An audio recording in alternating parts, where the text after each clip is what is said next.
What happens when a political party goes to war with itself? Well, a brand new memoir just lit the fuse, and this is a story you are not going to want to miss. So buckle up and hey, smash that subscribe button because we are diving right in.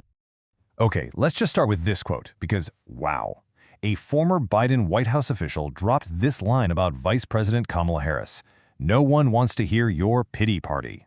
So what could possibly have prompted a clapback that sharp?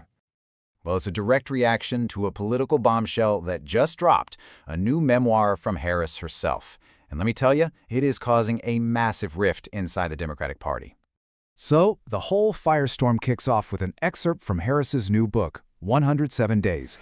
And inside, she makes some, well, pretty startling claims about her time serving with President Biden. I mean, she does not hold back on her former boss. She straight up calls the party's decision to let his re-election campaign go on for as long as it did reckless. But, oh, she didn't stop there. She openly questions his fitness, pointing out that the 81-year-old got tired behind the scenes.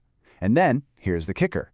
She argues his decision to run wasn't really about serving the country, but was driven by an individual's ego, an individual's ambition. Ouch. So yeah, that is a direct shot at a former president. You just don't make claims like that without expecting a pretty forceful response. And that is exactly what Team Biden delivered.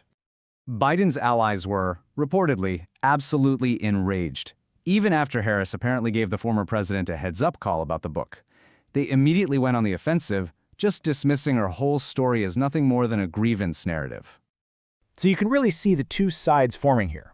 Harris is framing her concerns as this matter of high national stakes, while they're just hearing a self-serving pity party. It's a total clash of perspectives.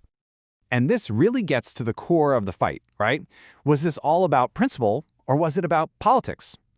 But for a lot of Biden's allies, the biggest issue wasn't even what she said. It was when she decided to say it. I mean, let's just look at the timeline here.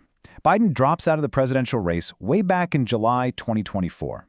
But Harris waits more than a year, all the way until September 2025, to publish these bombshell criticisms. And that delay, that's at the heart of the backlash. For a lot of former aides, seeing this now is just infuriating. Their whole argument boils down to one simple question. Why now? If this was so critical, why not say something when it actually mattered? During the campaign? To them, it just feels completely too little too late. So you can really feel that sense of betrayal coming from Biden's camp. But to understand the true stakes of this feud, we have to remember the massive political reality that's just hanging over this entire conversation. Right, all of this infighting, all of this blame shifting, it's all happening in the shadow of one simple, massive fact. Donald Trump won the election.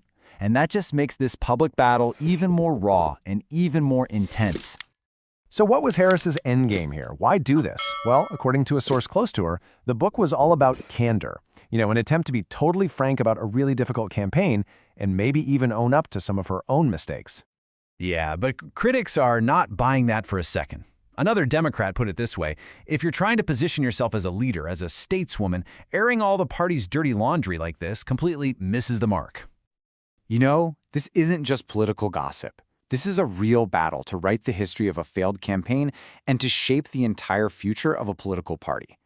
Which brings us to the final question, and this one's for you. Was this a savvy move by Harris to control her own story, or was it a fatal political miscalculation? Let me know what you think down in the comments. And hey, if you like explainers that cut right through the political noise, make sure to like this one and subscribe for more. Thanks for watching, and I'll see you next time.